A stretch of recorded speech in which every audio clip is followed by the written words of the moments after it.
اللهم صل علی محمد و آل محمد وعجل فرجہم۔ فارسی کی ایک اصطلاح ہے جائے شما خالی یا جائے فلان شخص خالی۔ یہ ایرانی لوگ اس وقت میں جب کسی کو مس کرتے ہیں یا وہ اپنے شہر سے ملک سے کہیں دوسری جگہ چلا جاتا ہے یا اللہ کی رحمتوں سے پیوست ہو جاتا ہے تو اس وقت میں کہتے ہیں کہ جائے فلان شخص خالی، یا اگر آدمی زندہ ہے تو اس کو کہتے ہیں جائے شما خالی۔ واقعی رمضان مبارک ہم ایسے وقت میں شروع کر رہے ہیں جب کئی ایک ہمارے برادران اس مسجد کے اہم ترین شخصیتیں ہم کو چھوڑ کے چلی گئی، جس میں سر فہرست سید سجاد حسین قادری صاحب تھے، بعد میں سید نجیب حسین نقوی اور دیگر عرب برادران میں بھی کئی ایک گئے جن کو ہم اور آپ نہیں جانتے۔ آئیے آپ سب کے مرحومین جو دنیا سے چلے گئے ہیں، مرزا کاظمی کے چچا بھی اور بھی دوسرے لوگ، بہرحال جن کے مومنین اور نئی بھی ان کے اپنے علی عابد کے والد بھی ابھی حال میں انتقال ہوا، سارے مومنین و مرحومین کے لیے، خاص طور سے یہ ہمارے مسجد کے لوگوں کے لیے، آپ لوگوں کے مرحومین کے لیے فاتحہ مع الصلوات۔ اللهم صل على محمد وعلى آل محمد۔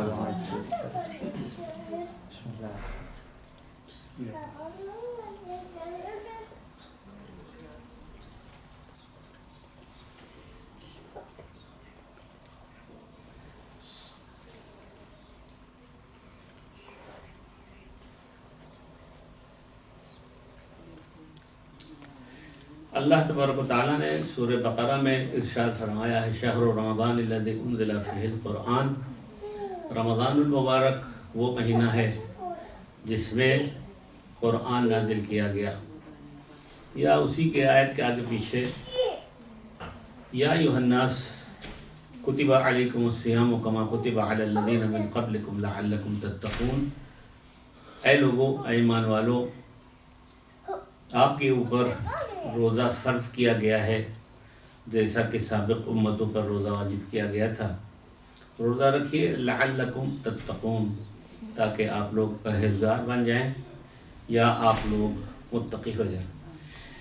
ان آیات کو انشاءاللہ بہرحال جتنا ممکن ہو سکے گا کچھ آپ لوگ توحید مسجد کی کلپ میں بھی دیکھ سکیں گے، اور ابھی بھی کچھ گفتگو ہوگی، اور آخر شعبان کے آخر جمعے کو پیغمبر اسلام حضرت محمد مصطفیٰ صلی اللہ علیہ وآلہ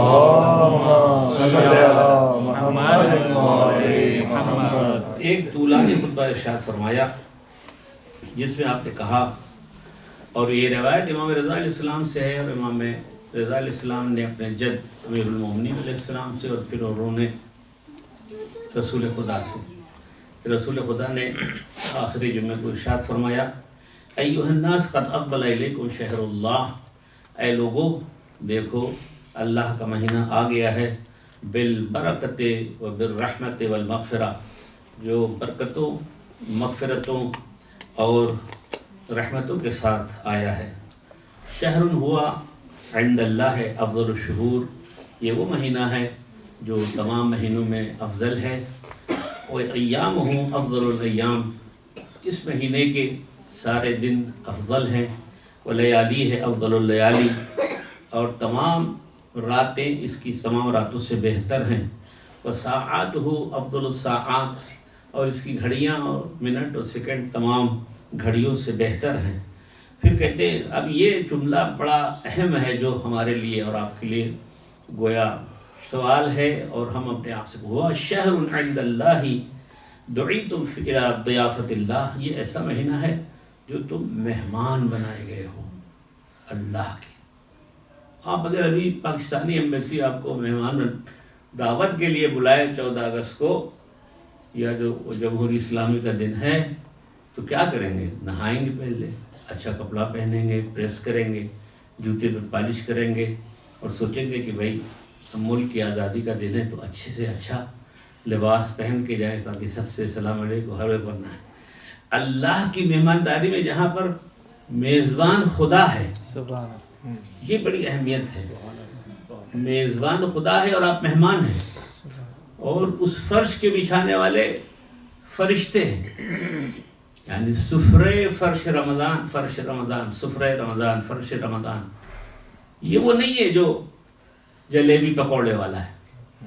یہ سفرہ معنویات کا ہے، سبحان اور وہ غذا ہے شب قدر کی، وہ غذا ہے نماز جماعت کی، وہ غذا ہے کہ جس وقت میں آپ افطار سے پہلے دعا پڑھتے ہیں کہ پروردگارا، اس میں آپ جو دعا پڑھتے ہیں اس میں کیا کہتے ہیں؟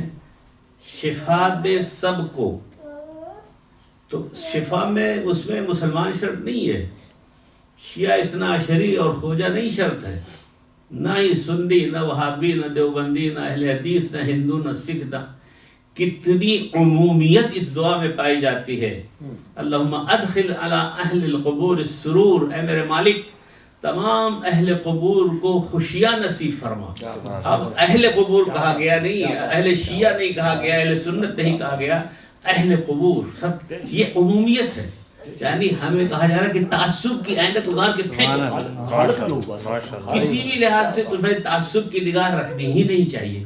وہ رب جو عالمین کا ہے، جس کا نبی رحمت للعالمین ہے، جس کے ائمہ کریم ہیں، وہ فرمایا یہ رمضان المبارک کا مہینہ بڑا عظیم ہے. اور پھر اتنا عظیم کہ کہتے کہ وہ میزبان ہے، وہ میزبان ہے. اتنی بات آپ نہیں، آپ سمجھ لیجئے کہ آپ کی روح کو نور سے نہلایا جا رہا ہے. جو کثافتوں میں 11 مہینے تک رہی ہے، جہاں پہ کثافتیں اکٹھا ہو گئی ہیں، لیکن اب نور کے شاور سے آپ کو نہلایا جا رہا ہے. کثافتیں پیٹ کی بھی اور روح کی، پیٹ کی بھی، روح کی بھی، جسم کی ساری کثافتیں آپ کی ختم ہوں گی. اور یہ ایسا مہینہ ہے کہ تم مہمانداری، اس کے بعد کہتے ہیں وَجُعِلْتُمْ فِيهِ مِنْ أَهْلِ كَرَامَةِ اللَّهِ، اور تم اس میں کرامت خدا کے سلسلے میں قرار دیے گئے ہو، جس پر کرامتیں ہی کرامتیں ہیں. انفاسکم فیہ تسبیح، کیا اہم جملہ رسول اسلام فرماتے ہیں. ایک سانس جو اندر گئی ہے اور ایک سانس جو باہر آئی ہے. شیخ سعدی نے اپنی کتاب گلستان میں لکھا ہے کہ یہ ہر سانس پہ نعمت اور اس پر شکر خدا وجہ لانا چاہیے، اس لیے کہ جو سانس گئی ہے رک جائے آپ مر گئے، ایک سانس جسے باہر آنا ہے وہ رک گئی آپ مر گئے. تو اس نفس کے، یعنی اس سانس کے آمد و شد میں، آنے اور جانے میں ہر سانس پر شکر ہے، اور اس شکر پر بھی شکر ہے. اس شکر پر بھی شکر کیوں ہے؟ اس لیے کہ آپ نے سوچا کہ ایک سانس کے لیے ہم شکر ادا کریں. لاؤ بھائی چلیں، عقیل صاحب نکلے اور جناب رضا صاحب نکلے اور تمام دوست نکلے، طاہر صاحب چلو میں وضو کیا جائے، اس لیے کہ ہم نے سانس ملی ہے، ہمیں سانس ملی، شکر ادا کریں. دینو بھائی گئے وہاں وضو کیا، وضو کر کے آئے یہاں پر مصلی پہ کھڑے ہوئے، تکبیر کہا، نیت کی، ہم پڑھا، اللہ پڑھا، رکوع میں گئے، سجود میں گئے، تشہد میں گئے اور سلام پڑھ کے السلام علیکم ورحمۃ اللہ وبرکاتہ. کس لیے گئے تھے؟ ایک سانس کے لیے شکر ادا کرنے. او میرے بھائی تاہا یہ بتاؤ کہ جب تم شکر ادا کرنے کے لیے وضو کرنے گئے تھے تو اس وقت سے عقیل بتاؤ السلام تک کتنی سانسیں لیں؟ وضو سے لے کے سلام تک کتنی سانسیں لیں؟ ڈاکٹر صاحب بتائیے آپ نا کہ آپ دیکھیں اتنی ایک سانس کے شکریہ کے لیے آپ نے اتنی سانسیں لیں، ان سانسوں کا کب شکریہ ادا کیا جائے؟ ماشاءاللہ. اور کیا تو یہ انفاسکم فیہ تسبیح. روزہ رکھنے کے عالم میں آپ کچھ نہ پڑھیں، بغیر وضو کے ہوں، بغیر طہارت کے ہوں، اور سو گئے روزن کے عالم میں. آپ جاب سے آئے ہوئے ہیں، تھکے ہیں، ابھی 2 گھنٹہ باقی ہے افطار میں اور آپ سو گئے. یہ سونا آپ کا تسبیح ہے. صرف اب یہ سانس پہ پایا. اب کہتے ہیں کہ وَنَوْمُكُمْ فِيهِ عِبَادَةٌ، اور آپ جب سو گئے ہیں تو عبادت لکھا جائے گا. جب سے آ کر کے 2 گھنٹے سو گئے، وہ سونا آپ کا عبادت میں لکھا ہے. کتنا محترم مہینہ ہے. بدبخت ہے وہ انسان جو اس مہینے میں نہ بخشا جائے. کتنا بدبخت انسان کے اس مہینے سے فائدہ نہ اٹھائے اور روزہ نہ رکھے. پھر کہتے ہیں عملکم فیہ مقبول، تمہارا عمل مقبول ہوگا، دعاؤکم مستجاب، تمہاری دعائیں قبول ہوں گی. فصل اللہ ربکم بنیات صادق وقلوب طاہرہ، اللہ سے مانگو کہ اللہ آپ کو نیت خالص عطا کرے اور توفیق دے صیام کی، روزہ رکھنے کی، ولی تلاوت القرآن. بڑا اہم موضوع ہے کہ جو پورے سال نہ روزہ نہیں قرآن نہیں پڑھتے ہیں ان کو چاہیے، ہم نے تو ہر روز ہر تقریب میں ہر مجلس سے یہی کہا ہے کہ آپ ایک آیت، ایک صفحہ، 2 صفحہ پڑھ کے جاب پہ جائیں، یا آئیں تو یا دن میں آپ گاڑی چلا رہے ہیں اس میں آپ قرآن پڑھیں، لیکن رمضان المبارک میں ضرور پڑھیں، اس لیے کہ ایک آیت آپ نے پڑھی تو ایک ختم قرآن کا ثواب ملا۔ ایک آیت پڑھی یعنی 6000 آیتوں کو آپ نے پڑھا، اب 2 آیت پڑھی پھر 3، اب سوچے ختم قرآن، تو تلاوت قرآن کے لیے جو ہے۔ اس کے بعد فَإِنَّ الشَّقْيَ مَنْ حُرِمَ غُفْرَانُ اللَّهِ فِي هَذَا الشَّهْرِ، بدبخت ترین انسان وہ ہے جو اس مہینے میں بخشا نہ جائے، اور وہ حدیث ہم نے کل ریکارڈ کرائی ہے، تو آپ لوگ کلپ میں بھی دیکھیں گے، لیکن ہم دوہرا رہے ہیں کہ ایک دن پیغمبر اسلام ممبر پر جا رہے تھے، پہلے سینے پہ پاؤں رکھا، کہا آمین، دوسرے پہ رکھا، کہا آمین، یہ ہم پڑھ چکے ہیں مجلس، تیسرے پہ رکھا، کہا آمین۔ اب آپ جا کے عرشے پہ بیٹھے تو لوگوں نے پوچھا یا رسول اللہ، ہر روز تو آپ اس طریقے سے آمین نہیں کہتے تھے، آج کیوں آمین کہہ رہے ہیں؟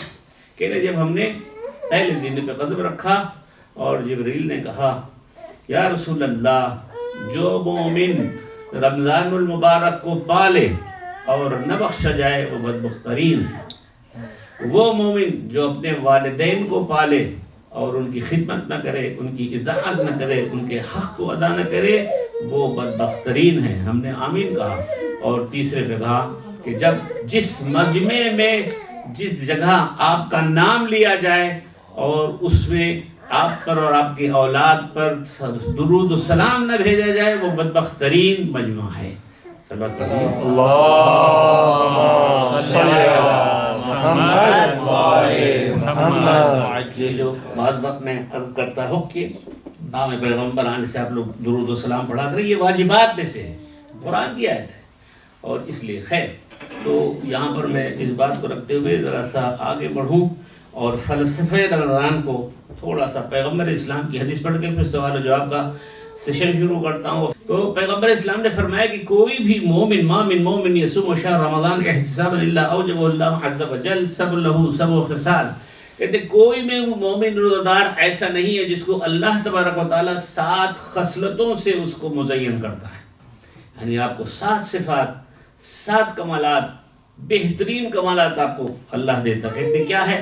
ابھی جو ہمارے برادر حاجی غلام رضا صاحب نے اشارہ کیا کہ اولها یذوب الحرام فی جسدہ، اس کے جسم میں جو 11 مہینہ کوڑا کرکٹ اکٹھا ہوا ہے، یعنی حرام مراد ہے، تو کیا ہے؟ یذوب، یہ پگھل جائے گا۔ آپ نے موم بتی کو دیکھا نا، اور جب وہ چلتی ہے موم بتی کی لو تو وہ موم بتی کی لو میں موم جو ہے پگھلتا ہے، یذوب اس عمل کو کہتے ہیں، تو یذوب یعنی وہ پگھل جاتی ہے۔ تو گویا ہمارے جسم کی جو حرام غذائیں ہیں اور دوسری چیزیں ہیں وہ روزہ رکھنے سے پگھل جاتی ہیں۔